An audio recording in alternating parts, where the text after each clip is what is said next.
In the first bit you have sine 750 degrees. Let me write multiples of 360, 360, 720, 1080, 1440, 1800, etc. These are the multiples of 360.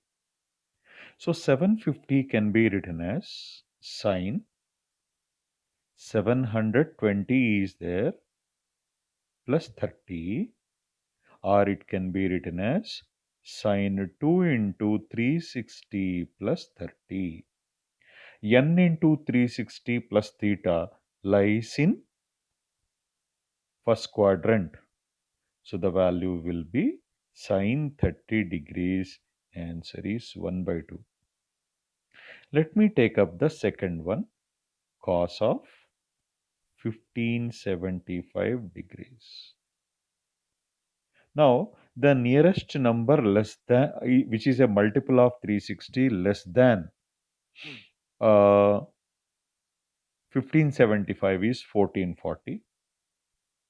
1440 plus 135 degrees. This is sine of 4 into 360 plus 135. Again sine n into 360 plus theta. This will be sine 135 degrees. I will write this as sine 180 minus 45. 180 minus 45 lies in second quadrant.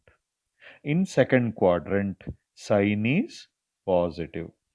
So 180 ratio does not change. So it will be sine 45 degrees, which is 1 by root 2. Let me take the last part of that. Tan minus 1125 degrees. Tan minus theta lies in fourth quadrant. Fourth quadrant, tan is negative. So you write minus tan 1125 degrees. Minus tan 1125 is little more than 1080. So I will write 1080 plus 45. So this is minus tan 3 into 360 plus 45 minus tan 45 degrees minus 1 is the answer.